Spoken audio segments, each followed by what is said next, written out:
Empires do not always fall to cannon fire. Sometimes they suffocate quietly, far from battlefields and banners. This story begins not with explosions, but with ink drying on paper. In candlelit rooms behind heavy doors, agreements are signed that seem harmless at first glance. Numbers are written carefully. Promises are exchanged politely.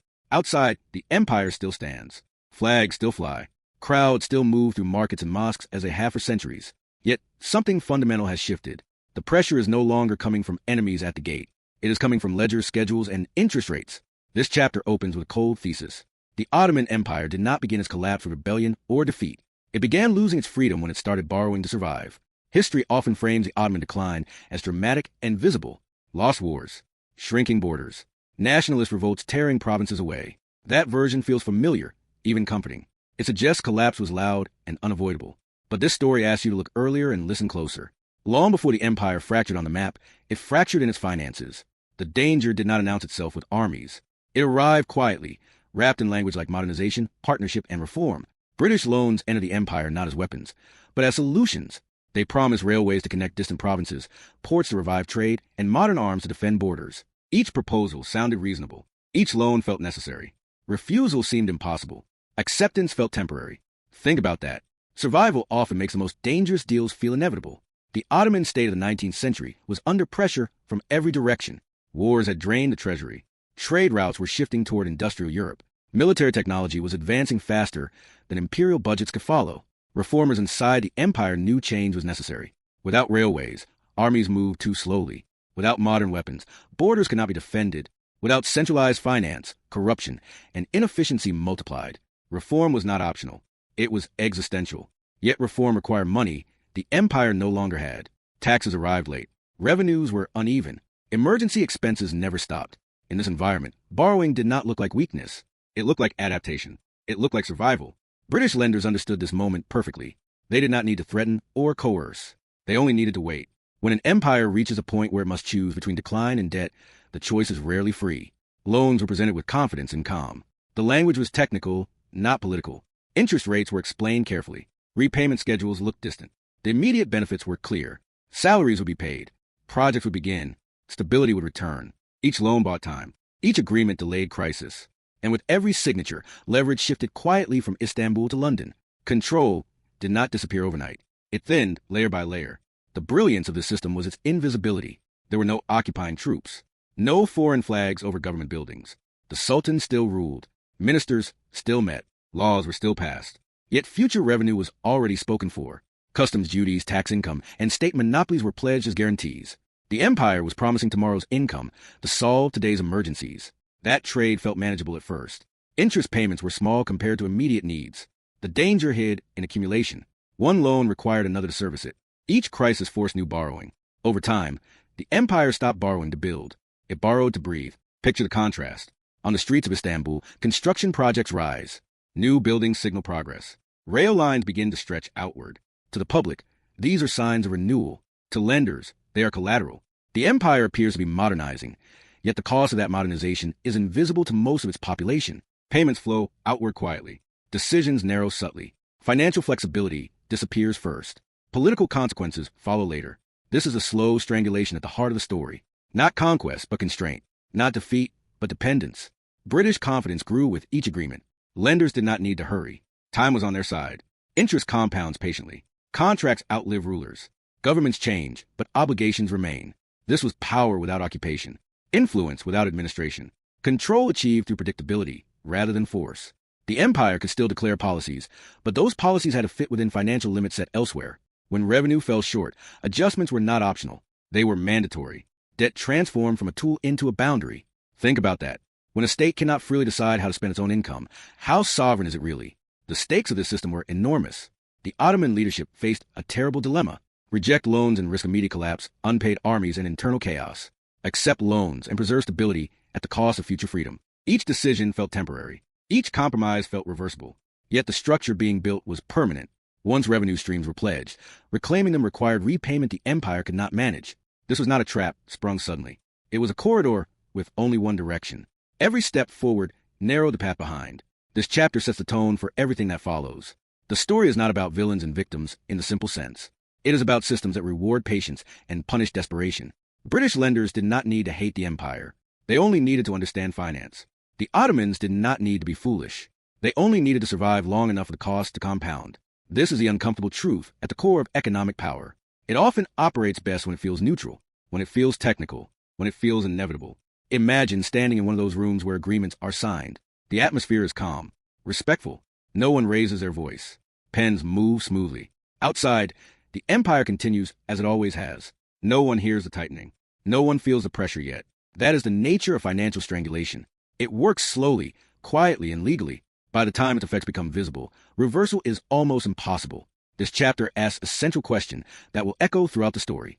Can an empire remain sovereign when its future income is already promised to foreign creditors? The answer will not arrive with a single event or date. It will emerge gradually, through choices that feel reasonable in the moment and devastating in hindsight. Power does not always arrive with armies. Sometimes it arrives with favorable terms, patient capital, and the confidence that time itself is an ally. This is where the story truly begins. For centuries, the Ottoman world projected permanence.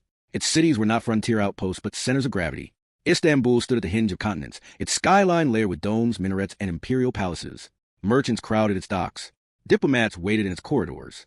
Taxes flowed inward from provinces that stretched across Europe, North Africa, and the Middle East. To many observers, this was not an empire in decline. It was an old system adjusting to a faster world. Change was visible everywhere. Reform edicts circulated. New uniforms replaced old ones. Ministries reorganized. The message was clear. The empire was modernizing, not collapsing. From the outside, strength still seemed obvious. The Ottoman state controlled critical trade routes. It commanded populations numbering in the tens of millions. Its armies, though strained, still stood. European powers treated it as a necessary pillar of balance. They feared its collapse more than its continuation. Diplomacy revolved around managing Ottoman survival, not planning its funeral. In newspapers and salons, the empire was described as sick, but not terminal. A patient, not a corpse. That perception mattered. It created confidence, and confidence delayed reckoning. Inside the empire, reformers worked under immense pressure. They knew the old systems were failing. Tax collection was inefficient. Local power holders resisted central authority. Military defeats exposed technological gaps. The solution seemed straightforward. Build railways to move troops faster. Modernize ports to revive commerce. Restructure finances to centralize control. These were not reckless dreams. They mirrored what successful European states had already done. The difference was timing. Europe industrialized earlier, accumulated capital earlier, and learned how to finance change internally. The Ottoman Empire arrived late to that transformation, with fewer reserves and less margin for error. Wars had hollowed out the treasury. Conflict was constant, expensive, and rarely decisive. Each campaign drained resources faster than they could be replaced. Trade patterns shifted as industrial goods from Europe flooded markets. Local production struggled to compete. Revenues stagnated. Costs rose. The empire was caught in a squeeze between old obligations and new expectations. Reform was demanded by survival itself. Yet reform required capital that did not exist domestically. In that environment, borrowing appeared not reckless, but rational. Loans promised to bridge the gap between present weakness and future strength. They were framed as temporary scaffolding. Build now, repay later, grow stronger in the meantime. British financiers spoke the language of progress fluently. They presented themselves as partners in modernization, not overseers of decline. Contracts were dressed in civility. Terms were justified as market standard. The empire was not being punished, they said. It was being helped. And for a while, the results seemed to prove them right. Money arrived. Salaries were paid on time. Construction began. Railways cut through terrain that had resisted central control for centuries. Ports expanded. Telegraph lines stretched across provinces. These were not illusions. They were real achievements. Confidence returned to government offices. Reformers believed they had bought time to complete their transformation. From the streets, the empire looked busy, active, alive. Imagine standing in Istanbul during this period, watching cranes rise and trains move, believing decline had been arrested. But beneath the surface, the illusion of strength concealed a dangerous structure. These loans were not neutral injections of capital. They were carefully designed instruments. Repayment schedules assumed steady growth that the empire struggled to achieve. Interest rates accumulated relentlessly. Guarantees were attached to reliable revenue streams, not uncertain ones. Customs duties, monopolies, and taxes were pledged in advance. The empire was not just borrowing money. It was pre-selling its future income. This distinction mattered, though few fully grasped at the time. Borrowing to invest can strengthen a state if growth follows. Borrowing to cover deficits creates a pendency if it does not. The Ottoman Empire drifted from the first category into the second almost without noticing. Initial loans funded projects. Later loans serviced earlier debts. The purpose shifted quietly. What began as investment became maintenance. What began as reform became survival. British banks understood the long game. They did not need the empire to collapse quickly. In fact, Collapse would have been inconvenient. Stability ensured repayment. Continuity ensured leverage. As long as the empire functioned, even imperfectly, the system worked. This was influence built on endurance. Loans were structured to outlast ministers, sultans, and policies. Governments changed. Obligations did not.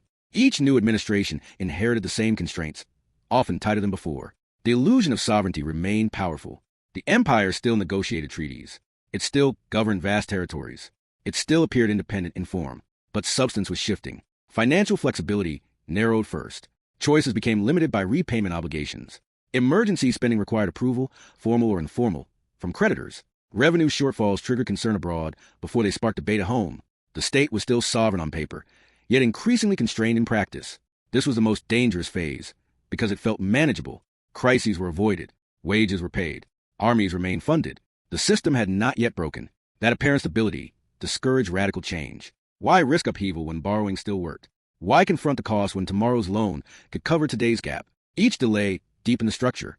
Each postponement reduced options. The empire's leaders were not blind. Many understood the risk. But understanding does not equal freedom. Alternatives were limited. Raising taxes aggressively risked rebellion. Cutting spending risked military collapse. Refusing loans risked immediate insolvency. Every path carried danger. Borrowing seemed the least explosive choice. Think about that. When every option is bad, the one that delays consequences often wins. This chapter is about appearance versus reality. The Ottoman Empire in this period looked resilient because it was constantly propped up. Motion replaced momentum. Activity replaced growth. The system functioned, but it did not heal. Debt masked weakness instead of resolving it. Modernization continued, yet control over modernization slipped away. The empire was building the tools of a modern state, using capital that increasingly dictated how those tools could be used. By the end of this phase, the foundations had shifted. The empire had not collapsed. It had not even visibly fallen. But it had crossed a line. Its survival was now linked to external confidence. Its reforms were financed by promises that limited future action. The illusion of strength remained convincing, even to those inside the system. That illusion would prove fatal, because when strength is borrowed, it can be withdrawn, and when survival depends on credit, the lender's patience becomes the most important force in the state. This is where the story darkens. The empire still stands. The machinery still moves. Yet the balance has changed. What looks like adaptation is becoming dependence. What looks like partnership is becoming control. The next chapter will follow the money more closely, into the ledgers and guarantees where the illusion finally begins to crack. The cracks did not announce themselves with collapse. They appeared quietly, line by line, inside budgets that no longer balanced. At first, the problem looked manageable. Revenues dipped. Expenditures rose. Shortfalls were explained away as temporary. Another loan could cover the gap. Another agreement could smooth the transition. But over time, repayment schedules began to consume more than expected. Interest obligations grew faster than income. What once felt like a bridge to reform began to feel like a ceiling pressing downward. The empire was still standing, but its financial room to maneuver was shrinking. The most dangerous shift occurred when loan repayments stopped being flexible. Early borrowing had relied on optimism. Later borrowing relied on guarantees. Creditors wanted certainty. They wanted income streams they could trust, regardless of politics or war. Customs duties became the obvious target. Ports were reliable. Trade continued even in crisis. Soon, customs revenue was pledged directly to service debt. Taxes followed. Monopolies were assigned. The empire still collected money, but it no longer fully controlled where that money went. Think about that. A state gathering revenue it cannot freely spend. This was a turning point, even if it did not feel like one at the time. Financial sovereignty does not disappear all at once. It erodes. At first, oversight is justified as protection. Creditors need reassurance. Audits are introduced. Accounting standards are imposed. Foreign advisors appear in ministries, not as rulers, but as experts. They speak calmly. Technically, their presence feels temporary, but their authority grows with every missed target and every emergency request. Defaults accelerated the process. When payments were delayed or missed, mechanisms activated automatically. Oversight commissions were established to ensure creditors were paid first. These bodies did not answer to Ottoman officials. They answered to lenders. They decided which revenues were collected, how they were allocated, and which obligations took priority. The empire still governed its people, but it no longer governed its balance sheet. That distinction mattered more than any military defeat. British financial institutions did not need enforcement armies. Contracts were enough. The system was self-policing. Failure to comply triggered penalties. Penalties justified more oversight. More oversight reduced autonomy. Reduced autonomy increased the likelihood of further borrowing. The cycle fed itself. Borrow to survive. Surrender control to borrow again. This was not conspiracy. It was structure. A structure designed to protect capital at all costs, even if that cost was sovereignty. The psychological effect inside the empire was profound. Officials learned to anticipate creditor reactions before making decisions. Budgets were shaped around repayment schedules. Policy debates narrowed. Long-term planning became difficult when immediate obligations dominated every conversation. Reform slowed. Innovation stalled. Not because ideas disappeared, but because freedom to act did. The empire was still responsible for security, welfare, and administration, yet increasingly unable to choose how to fund them. On paper, railways expanded and ports modernized. In reality, profits flowed outward. Infrastructure served trade, but trade no longer served the state alone. Tariffs were fixed. Revenues earmarked. Economic growth, where it existed, benefited creditors first. The empire carried the costs. This imbalance deepened resentment and frustration. Local populations felt pressure through taxes and austerity, while visible progress failed to translate into relief. The system bred instability, even as it claimed to ensure stability. Resistance emerged, but it was late and fragmented. Some officials argued for repudiation. Others pushed for renegotiation. Both options carried enormous risk. Default threatened immediate financial isolation. Renegotiation required leverage the empire no longer had. Creditors knew the state depended on continued access to capital. They could wait. Interest would accumulate. Obligations would tighten. Time favored those with reserves, not those scrambling to meet payroll. This is where cause and effect became brutal. Every external shock forced another compromise. War expenses surged. Revenues fell. New loans arrived with stricter terms. Oversight expanded. What began as financial assistance transformed into administrative control.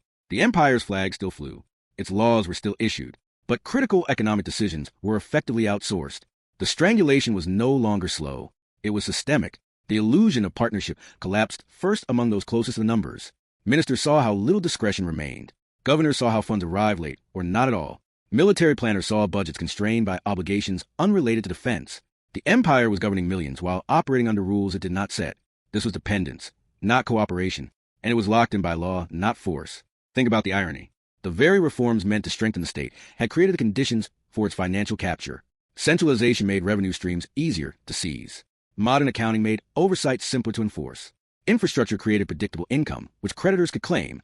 Progress became leverage. Development became collateral. The empire modernized itself into dependency. By the time the danger was widely acknowledged, options were gone. The system could not be dismantled without collapse. Officials faced a terrible calculus: preserve basic functioning under constraint, or risk total breakdown through defiance. Most chose continuity. That choice was understandable. It was also decisive. Each year, compliance deepened the structure. Each year made reversal less likely. This chapter marks the moment when decline became unavoidable, even if it was not yet visible. The empire still existed. Its borders still held, for now, but control over its economic heart was lost.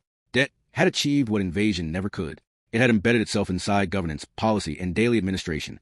The strangulation was complete, even if the empire had not yet stopped breathing. What follows is not sudden collapse, but exhaustion. Financial autonomy gone, political authority weakened, resilience drained year by year. When crisis finally arrived in the open, it would appear dramatic and sudden. In truth, it had been prepared quietly for decades, written into contracts and commissions that outlived every warning. The final chapter will follow that exhaustion to its end and ask what the story still means today. Collapse rarely feels sudden to those living inside it. For the Ottoman Empire, the end did not arrive as a single moment of defeat, but as a long fatigue that settled into every institution. By the time borders began to fracture openly, the state was already hollowed out. Financial autonomy was gone first. Political authority followed more slowly, eroded by the same pressures that had once promised stability. Provinces strained under taxation that delivered little relief. Administrators worked within budgets shaped elsewhere. The empire still existed, but it no longer moved with purpose. It reacted. It endured. It waited. Exhaustion became the defining condition. Every crisis felt heavier than the last because there was no reserve left to absorb shock. Wars flared and demanded funding that did not exist. Trade disruptions cut revenues already pledged in advance. Emergency measures required approval, formal or implicit, from creditors who calculated risk, not survival. The empire's leaders were forced into a permanent state of improvisation, managing decline rather than shaping recovery. Decisions were no longer about growth or reform. They were about postponement. How long could the system hold together? As financial control slipped away, political legitimacy weakened. Populations could feel the imbalance, even if they could not trace its cause. Taxes increased. Services deteriorated. Infrastructure projects no longer delivered visible benefits. Resentment grew in provinces that felt exploited and ignored. Local elites challenged central authority. Nationalist movements gained momentum, fueled by economic frustration as much as cultural identity. The empire's grip loosened not because it lacked laws or armies, but because it lacked the means to respond effectively. Foreign powers watched closely. They did not need to intervene directly. The structure was already in place. Negotiations over Ottoman assets began long before formal collapse. Railways, ports, and monopolies were discussed as guarantees and investments rather than sovereign property. Influence flowed through committees and councils instead of embassies and armies. By the time war erupted and shattered what remained, the outcome had been prepared quietly for years in accounting offices and creditor meetings. When open conflict finally tore through the empire, it appeared decisive. Borders dissolved, authority fragmented. To the world, it looked like a dramatic fall. In reality, the decisive moment had passed long before. The empire entered war financially constrained, politically weakened, and administratively compromised. It could fight, but it could not sustain. Defeat was not just military. It was structural. The state had lost capacity to recover even if it survived. The aftermath confirmed the depth of the transformation. New states emerged from the ruins, inheriting infrastructure built under debt and obligations shaped by foreign finance. Many carried forward the same dependencies, bound by trade arrangements and fiscal limits they did not design. The empire vanished, but the system that shaped its end endured. British influence did not require flags or governors. It persisted through institutions, contracts, and economic pathways that outlived imperial rule. This is a quiet power of debt. It does not need to conquer territory. It rearranges incentives. It narrows choices. It turns sovereignty into a technical condition rather than a practical one. The Ottoman Empire lost control not because it borrowed once, but because borrowing became the only way to function. Each loan reduced freedom slightly. Over decades, those reductions accumulated into dependency that no reform could reverse. There is a bitter irony at the heart of this story. Modernization was meant to save the empire. Railways were meant to bind provinces together. Financial reform was meant to centralize authority. Infrastructure was meant to strengthen trade and defense. Instead, these tools became leverage for those who financed them. Progress created predictability. Predictability created control. The empire modernized itself into vulnerability. This pattern is not unique to one place or time. It repeats whenever survival is financed externally without safeguards. When states trade future revenue for present stability, they often underestimate the cost. The bill does not arrive immediately. It arrives slowly, through constraints that feel technical rather than political. By the time the consequences are visible, reversing them risks collapse.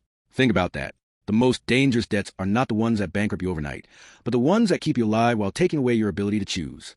The Ottoman story forces an uncomfortable reflection on power itself. Military strength matters. Territory matters. Culture matters. But control over money, revenue, and obligation often matters more. An empire can lose battles and recover. It can lose provinces and adapt. But when it loses control over its economic core, recovery becomes almost impossible. Debt does not announce its victory. It waits until resistance no longer matters. As the empire faded from the map, history focused on its visible end. Maps were redrawn. Treaties were signed. New flags were raised. Yet the deeper lesson was already written. The empire had been defeated long before, not by enemies it could see, but by obligations it could not escape. Its fall was not sudden. It was managed, financed, and finalized through systems designed to endure. This story matters because it is not confined to the past. The mechanics remain. Loans still arrive as lifelines. Development is still framed as partnership. Debt is still presented as neutral and technical. The language has changed. The logic is not. When power is exercised through finance, it often escapes scrutiny because it feels invisible. There are no marching soldiers, only spreadsheets and schedules. The Ottoman Empire did not collapse because it borrowed. It collapsed because borrowing became the condition of survival. When breathing depends on credit, the lender controls the rhythm. That is the final truth of this story. Empires can be strangled without violence, without invasion, without spectacle. All it takes is time, patience, and terms that look reasonable in the moment. If this story changed how you see history and power, subscribe to the channel for more deep, cinematic explorations of how money shapes empires. And share this documentary with someone who still believes collapse only comes with war.